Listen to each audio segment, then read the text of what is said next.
طالبان کے کابل پر قبضے کے بعد ایک سوال جس کا سامنا سیاسی رہنماؤں اور تجزیہ کاروں کو تواتر سے کرنا پڑ رہا ہے وہ افغانستان میں موجود عسکریت پسند اسلامی گروہوں سے متعلق ہے۔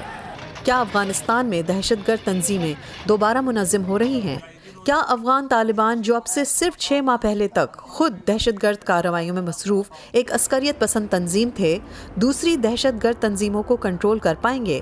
پچھلے 6 مہینے میں ہم دیکھتے ہیں کہ 2 طرح کے گروہ دہشت گرد گروہ افغانستان میں پنپ رہے ہیں۔ ایک وہ گروہ جن کا طالبان کے ساتھ کوئی تعلق ہے، اچھا تعلق ہے، اس میں القاعدہ، تحریک طالبان پاکستان، بیشتر سینٹرل ایشین جہادی تنظیمیں اور چند دیگر جہادی تنظیمیں شامل ہیں۔ دوسرا وہ گروہ ہے جو کہ طالبان کے مخالف ہیں اور جس میں سب سے امپورٹنٹ گروپ ہے Daesh Khorasan Islamic State of Iraq and Syria کا جو افغانستان چیپٹر ہے۔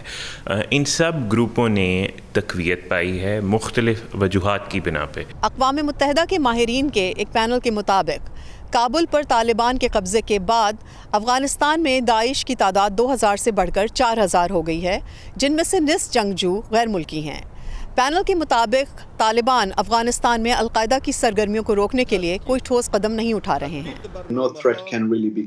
کسی بھی خطرے کو یہ سمجھ کر نظر انداز نہیں کیا جا سکتا کہ اسے بڑھا چڑھا کر پیش کیا گیا ہے، کیونکہ جب ہم القاعدہ کے طویل مدتی رجحان اور ممکنہ منظرناموں پر نظر ڈالتے ہیں تو اس میں ایک امکان یہ بھی ہے کہ القاعدہ دوبارہ منظم ہونے کے قابل ہو جائے گی اور افغانستان کو اپنی تعمیر نو کے لیے استعمال کرے گی۔ اور جیسا کہ اقوام متحدہ کی رپورٹ بتاتی ہے، القاعدہ اب بھی طویل مدت میں مغرب پر حملہ کرنے کے عزائم رکھتی ہے۔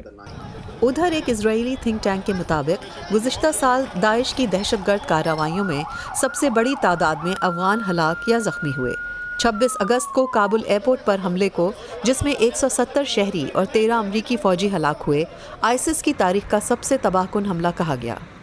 میرے خیال میں داعش خراسان کا نیئر ٹرم میں فوکس طالبان ہی رہیں گے، وہ افغانستان میں لڑائی کرنا چاہیں گے،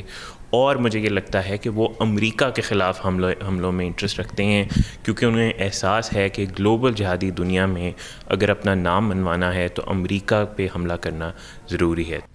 اقوام متحدہ کی ایک حالیہ رپورٹ میں دعویٰ کیا گیا ہے کہ کالعدم تحریک طالبان پاکستان کے 3 سے 5000 جنگجو افغانستان میں اب بھی موجود ہیں اور ان کے خطے کے تمام بڑے دہشت گرد گروہوں بشمول طالبان، القاعدہ اور آئیسس خراسان کے ساتھ قریبی تعلقات ہیں۔ طالبان نے ٹی ٹی پی کے خلاف کچھ کارروائی تو کی ہے، لیکن وہ واضح طور پر ٹی ٹی پی کو دوبارہ ابھرنے اور پاکستانی افواج کے خلاف حملے کی ایک نئی لہر کو روکنے کے لیے کافی نہیں ہے، اور پاکستانی حکومتی عہدیداروں نے طالبان کو یہ اشارہ دیا ہے کہ ان کے صبر کا پیمانہ لبریز ہو رہا ہے۔ اب طالبان اس سلسلے میں کیا قدم اٹھاتے ہیں، کیونکہ اگر وہ ٹی ٹی پی کو مکمل طور پر دبانے کی کوشش کرتے ہیں تو یہ خطرہ ہے کہ ان میں سے سینکڑوں جنگجو جو اس وقت افغانستان میں ہیں اسلامک اسٹیٹ خراسان میں شامل ہو جائیں گے، جو طالبان کے لیے مزید بڑا خطرہ بن سکتا ہے۔ طالبان نے متعدد بار بیان دیا ہے کہ وہ اپنی سرزمین سے ان گروہوں کو کسی بھی ملک پر حملہ کرنے کی اجازت نہیں دیں گے،